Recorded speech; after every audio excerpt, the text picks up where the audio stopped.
মানবিক করিডোর দেওয়ার মতো পরিস্থিতি বাংলাদেশে সৃষ্টি হয় নাই।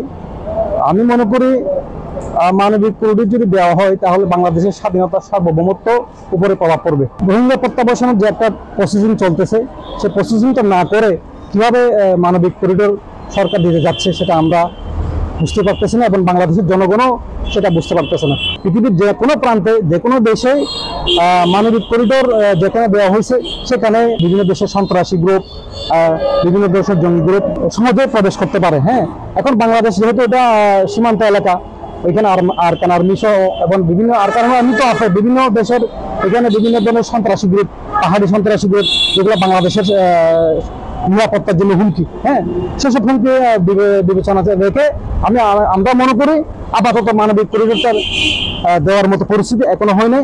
এটা মানবিক নাকি অমানবিক এটা আমাদের মানে আমরা বুঝি না, কিন্তু আমরা করিডোর বলতে বুঝি বাংলাদেশের স্বাধীনতা সার্বভৌমত্ব, এবং এইরকম একটা সিদ্ধান্ত নেওয়ার জন্য অবশ্যই একটা জাতীয় সংসদ দরকার।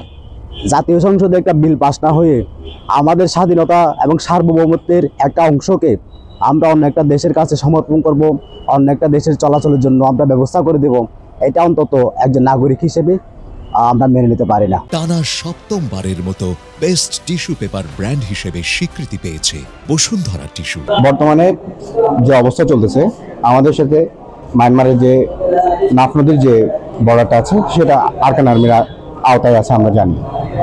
এমন অবস্থায় যদি আমরা করিডোর দিতে চাই তাহলে করিডোরটা কোন পথে হবে, কাদেরকে দিব আমরা?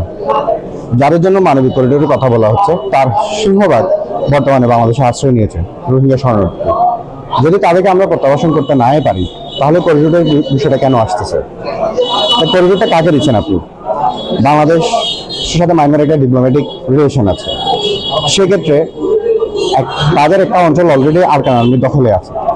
তাহলে একটা স্বাধীন দেশের তাদের মধ্যে বিদ্যমান গৃহযুদ্ধ, সেক্ষেত্রে গৃহযুদ্ধ চলাকালীন অবস্থায় আমরা যদি করিডোরের বিষয়টা নিয়ে আসি, সেক্ষেত্রে আমাদের সাথে মায়ানমারের যে ডিপ্লোম্যাটিক রিলেশন আছে তার উপর একটা বড় প্রভাব পড়ার সম্ভাবনা আছে। রোহিঙ্গা প্রত্যাবাসন না হওয়ার আগে আমাদের উপর একত রোহিঙ্গার নামে বোঝা চাপিয়ে দিয়েছে, লক্ষ লক্ষ রোহিঙ্গা আমাদের দেশে বোঝা চাপিয়ে দিয়েছে।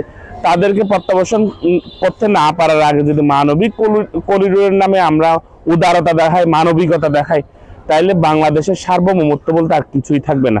বাংলাদেশের সীমান্ত রক্ষার নামে আর কোনো কিছুই থাকবে না।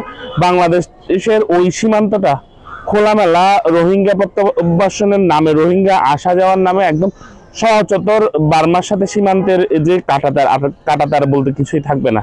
আমরা ওই উদারতা দেখানোর মতো বাংলাদেশ এখনো ওই সক্ষমতা অর্জন করেনি।